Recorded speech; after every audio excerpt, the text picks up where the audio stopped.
नमस्कार. म्या कोणत्या आताच नाही सांगत. अरे बाबानो, तुमचा जन्म झाला ना की मी सारखा चर्चेत असतो या. मी आज तर तुमच्या जीवनाला नवीन कलाटणी देतो या. अगदी तुमच्या ध्येयाला गवसणी स्तुती म्याच घालतो या. बघा, अजून बी ओळख नाही सा.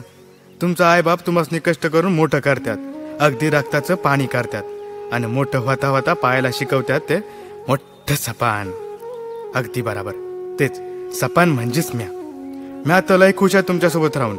जसं तुम्ही मला आजवर जपलं ना, तसंच आताची आपली होतकरू पिढी बी मला चांगल्या उंचीवर नेऊन ठेवल यात तीळ मात्र शंका नाही. आणि सपान म्हणलं की तडजोड ही आलीच. तडजोड आणि ती कशी? थांबा, कशी ते सांगतो म्या. अहो सांगतो म्हणजे पुढे बघा.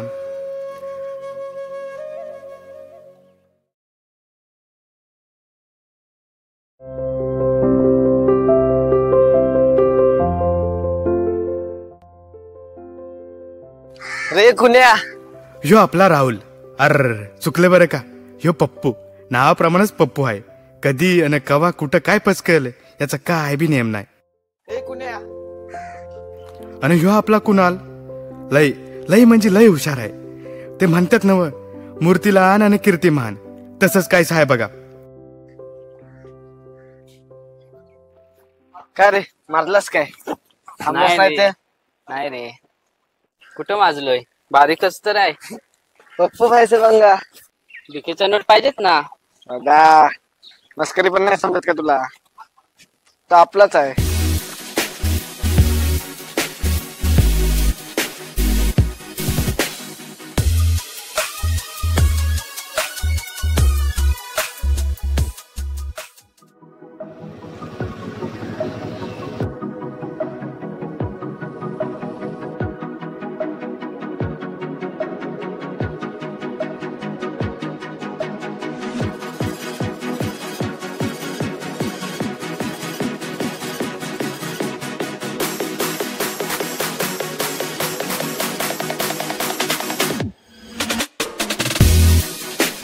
आता ह्यो धैर्य एंट्री कशी एखाद्या हिरोवाने आहे ना.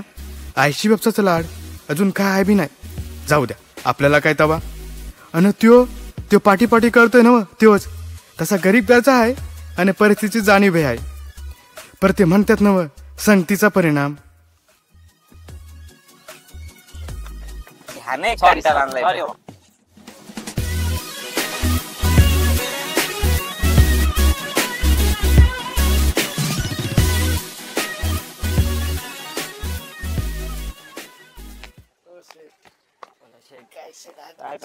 बरं आहे ना? मस्त. तू? आम्ही मजेत. कधी लवकर येत जा रे. पुण्या, ह्याच्या नादाला लागत जाऊ नका. हा बिघडलाय, तुला पण बिघडवेल. हा मला सांगतोय मी सर्वांना बिघडवतो. स्वतः आत लवकर आला म्हणून मला शिकवतोय मोठा शहाणा. तुम्ही एक मला जीव द्यायला केला वाय. हा ना, देस मग तुला कोणी थांबवलं? येऊ ढकलू? मी तुला ढकलीन. जाऊ दे, तू बोलतोस. गप्पा सर तुम्ही. तुमचं हे रोजचं आहे. हे कुण्या, चला आपण चहा प्यायला जाऊ टपरीवरती. नाही आता नाही म्हणणार. आम्ही आधी माझा भाव आहे. आधी आपला जीवलग भाव आहे. हा माहितीये. अरे आता कोंबडी सारखं जुजत होतो. झालो ना आता नीट. मग काय विषय आहे? शाळा पण संपली. आता आपण एवढ्या मोठ्या शहरात कॉलेजसाठी आलोय. ना धड काय शिकवतात ते समजत आपल्याला, ना तो ट्रेनचा प्रवास आपल्याला जमत. आणि ती रोजची ट्रेनला गर्दी. हा रे, खरं बोललास. केवढी ती गर्दी असते. पण एक बरं झालं, आपण सर्व मुंबईत आलो आणि एकाच कॉलेजला ऍडमिशन घेतलं. ते पण एक बरं. ते सर्व ठीक आहे रे. कॉलेज करून घरी बसणं मला ठीक वाटत नाही. मला ना काहीतरी करायचं आहे आणि माझी स्वप्न पण खूप मोठी आहेत. मला अस्तित्व माझं स्वतःचं निर्माण करायचं आहे. हा, काहीतरी करायला पाहिजे रे. हो, पण करणार काय? काहीतरी करावंच लागलं रे. तसंही आपलं कॉलेज 11ला सुटतं. आपल्याकडे खूप वेळ असतो. त्या वेळामध्ये आपण काहीतरी करू शकतो ना. काय बोलता? हो, बरोबर आहे. हा, पण आपल्याला कामावर ठेवणार कोण? ना आपलं तेवढं शिक्षण, ना आपलं तेवढं वय काम करायचं. हा, ते पण एक आहे. अरे हा, माझा एक मित्र कॅटरसला जातो. तिकडे जायचंय का आपण?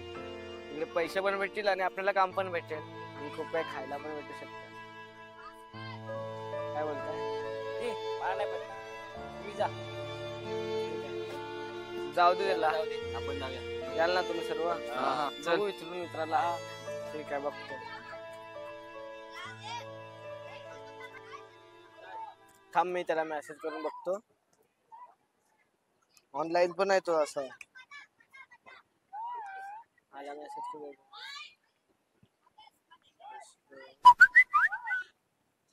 हे आला बघ त्याचा मेसेज. काय बोलतोय बघ. तो बघ काय बोलतो, आज संध्याकाळच आहे. चल मग जाऊया. जाऊया आपण. हा. नक्की ना? हा हा. ठीक आहे मग सांगतो, येतो. 4 जण आहोत आपण. ठीक आहे आणि चल. त्याचं सोडा रे, त्याला परिस्थितीची जाणीव नाही. आपल्याला गरज आहे ना. होय भावा खरं आहे. चला मग जाऊया. जाऊया ना. सपान म्हणलं की तडजोडी आलीच. सपानाने गरिबीचं सावट आडवं आलं की माणसाला झुजावंच लागतंय. स्वतःचं असं अस्तित्व निर्माण करायचं असेल ना, मग तिथं ना वय बघितलं जातं ना कंची डिग्री. मग असंच सपान बघता बघता हसण्या बघण्याच्या वयात पाठीवर जबाबदारीचं ओझं पेलावंच लागतंय. आणि कॅटरिंगसारखं छोटं मोठं काम हसत हसत करावं लागतंय.